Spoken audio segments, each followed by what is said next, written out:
Hello everyone. A lot of people have confusion in reorder questions. They are very tricky. So today we will discuss the most important rules which are going to help you a lot in solving reorder questions, and then we will attempt a practice set as well. So let us start. The first and the most important rule is that you have to find two sentences which pair together. कोई भी दो sentences अगर आपको लगता है कि ये sentence से डेफिनेटली पहले आएगा या फिर ये सेंटेंस आया तभी उसके बाद दूसरा सेंटेंस आएगा, तो आप वो दो पेयर्स बना सकते हैं. उससे आपका 50% ऑफ द क्वेश्चन सॉल्व हो जाता है. Second is a starting sentence is usually an idea, a question और अ डेफिनेशन. 99% केसेस में जो भी रीऑर्डर क्वेश्चंस होते हैं वो किसी चीज़ की या तो डेफिनेशन से स्टार्ट होते हैं या कोई नया कॉन्सेप्ट इंट्रोड्यूस करने के लिए स्टार्ट होते हैं. ये अभी नीचे प्रैक्टिस क्वेश्चन में भी आप देखेंगे. The third point is a comes before the.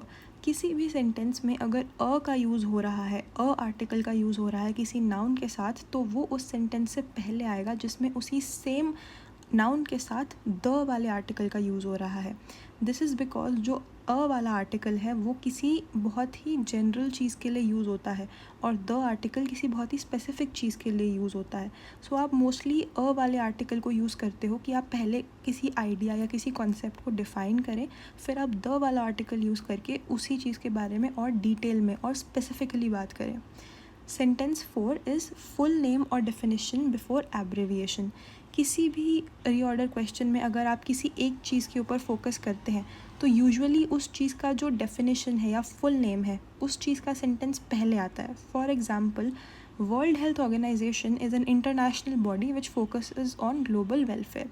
अब इस सेंटेंस में हमने world health organisation which is WHO का फुल नेम भी यूज़ किया और उसके बारे में डिस्कस भी किया.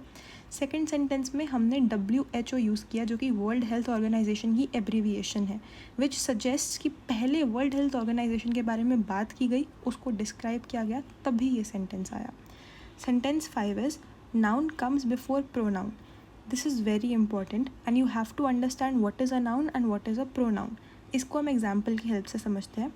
Abraham invited everyone to his birthday party except Tanya. अब यहाँ पे हमारा noun is Abraham. Next sentence में हम ही का यूज़ कर रहे हैं और वो ही हम Abraham के लिए यूज़ कर रहे हैं.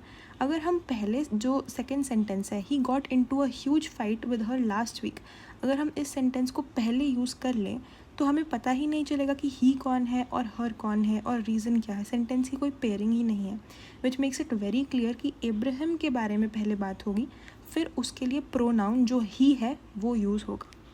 Now let us practice this question. This is a very good question. Let us start by reading the sentences one by one. The two traditions eventually merged. इससे मुझे कुछ पता नहीं चल रहा कि कौन से दो ट्रेडिशंस की बात हो रही है, तो इसको अभी मैं साइड पे रख दूँगी. अभी हम फर्स्ट सेंटेंस या फिर कोई पेयर ढूंढ रहे हैं. Second is another historical connection to Halloween comes from the 8th century AD when Pope Gregory proclaimed November the 1st to be All Saints Day. अब ये अनदर हिस्टोरिकल कनेक्शन से जो सेंटेंस स्टार्ट हो रहा है इसका मतलब इससे पहले हैलोवीन का कोई और हिस्टोरिकल कनेक्शन डिस्कस किया होगा, राइट. अब वो भी हम आगे देखते हैं. इसको हम पेयरिंग के लिए यूज़ कर सकते हैं. So let us keep in mind कि जो सेंटेंस बी है वो पेयरिंग के लिए यूज़ किया जा सकता है. सी में है Halloween is a holiday celebrated each year on October 31st. ये एक बहुत ही अच्छा सेंटेंस है जिससे मैं स्टार्ट कर सकती हूँ बिकॉज इसमें हैलोवीन को डिस्क्राइब किया गया. हैलोवीन के बारे में मोस्ट बेसिक चीज़ बताई हुई है कि it is celebrated every year on October 31st. सो सी मेरा फर्स्ट सेंटेंस हो गया. D sentences, thus Halloween evolved into an event incorporating the saints as well as the ghosts and involving dressing up in scary costumes. अब ये जो sentence है, सबसे पहली बात तो इसके स्टार्ट में दस आ रहा है और दस से जो सेंटेंस स्टार्ट होता है वो यूजुअली एंड में आता है बिकॉज आप काफ़ी सारी चीज़ें डिस्कस करके कंक्लूजन पे आते हो, देन आप दस वाले वर्ड का यूज़ करते हो. So let us keep it on the side for now.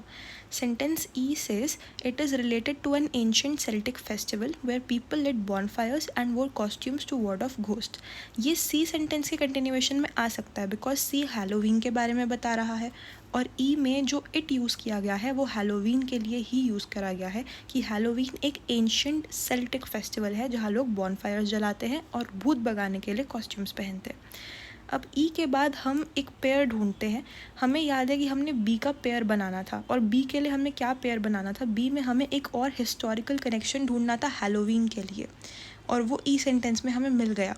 क्योंकि बी सेंटेंस में हिस्टोरिकल कनेक्शन जो हमें दिया हुआ है, उससे पहले ई सेंटेंस में एक और हिस्टोरिकल कनेक्शन है कि people they used to light bonfires and they used to wear costumes to ward off ghost. तो अभी तक जो हमारा सीक्वेंस है इट इज़ CEB डे। अब ये जो घोस्ट की बात हो गई और सेंट्स की बात हो गई, ये दोनों अलग अलग ट्रेडिशंस हैं।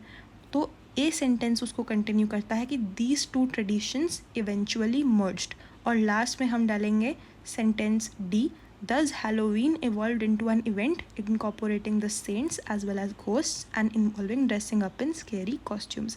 कुछ लोगों को यहाँ पे कन्फ्यूजन होगा कि हमने डी पहले क्यों नहीं डाला, ए बाद में क्यों डाल दिया, सॉरी ए पहले क्यों डाल दिया।